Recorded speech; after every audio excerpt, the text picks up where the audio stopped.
This story happened what feels like a really long time ago. I was still new to my job as a paramedic and had yet to be beaten down by the stresses that come with the job.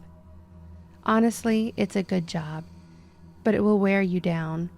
Working for 12-hour shifts at some point, running around, getting consistent blasts of adrenaline because of calls, it will age you so much quicker than other jobs. I cannot tell you how many days off I slept through because I was completely and totally exhausted from my shifts. Honestly, it's enough to destroy your personal relationships, which is where we can segue into the context for this story. Back when I was a rookie paramedic, I was dating a rookie police officer named Laura.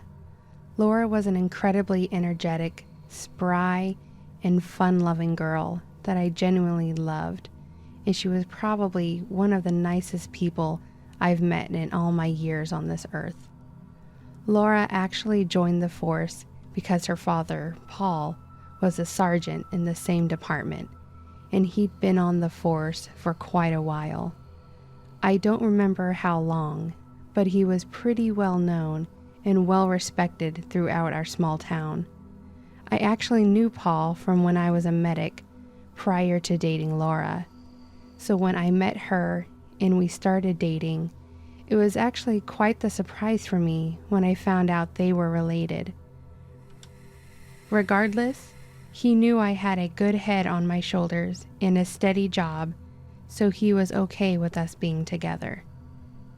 Anyways, now that you know who I am and who they are, it's probably best to get to the actual story and situation.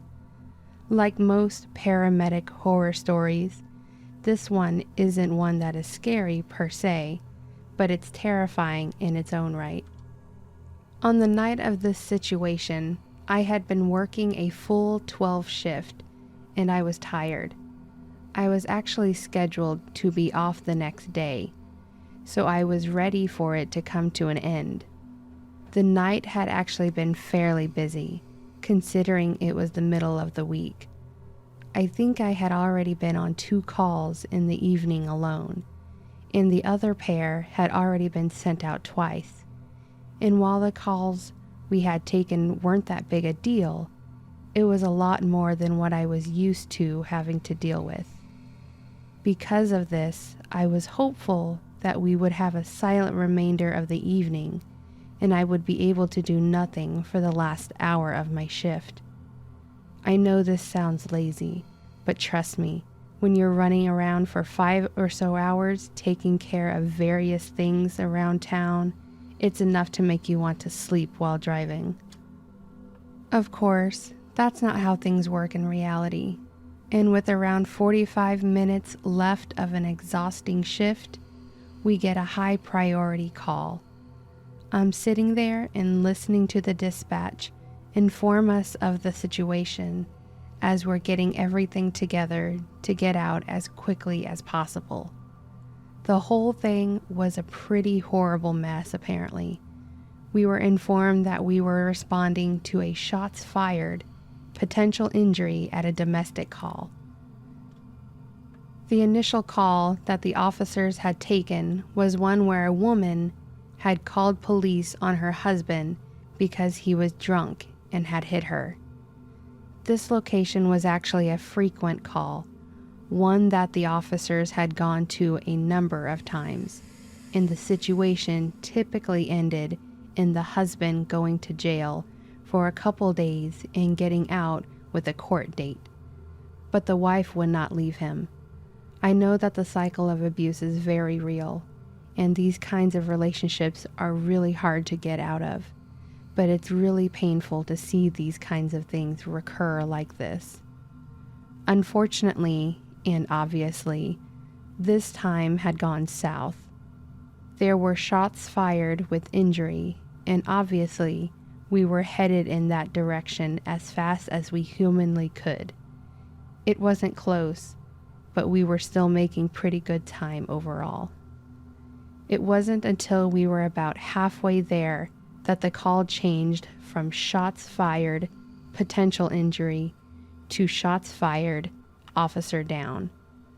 This kind of escalation turns the entire situation from a big deal to a huge deal.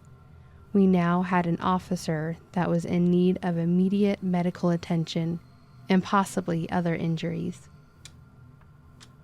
We pulled up to the scene and we jumped out when we saw a second team of officers had already secured the scene and were trying to help out the downed officer. While I anticipated this to be a terrible situation, I could feel my heart stopping when I saw Paul on the ground in a pool of blood.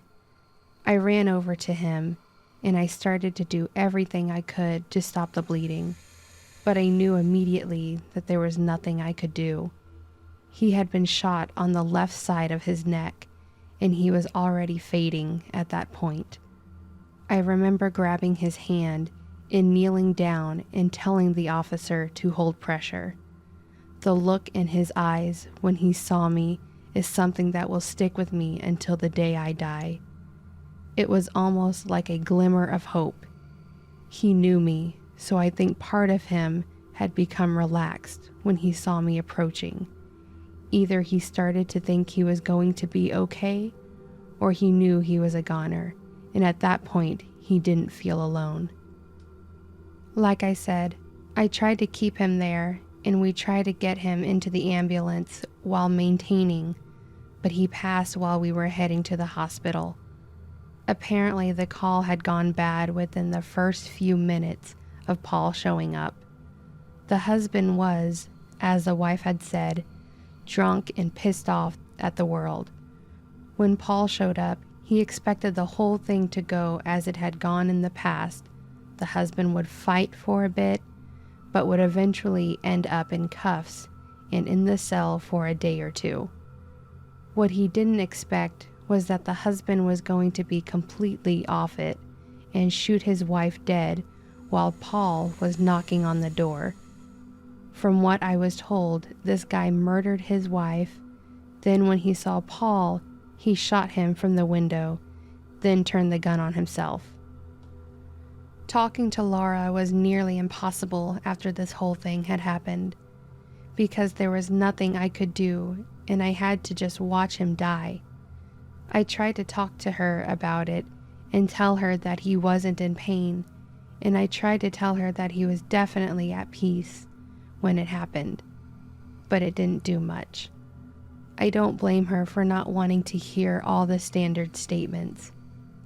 Laura and I split up pretty soon after. We kind of just grew distant, and I think that she didn't want to be around me anymore after this whole thing happened. Again, I don't blame her. She also quit the force within the month. I actually have no idea what happened to her after this, and I'm sure she took a lot of time to actually get in a good place mentally.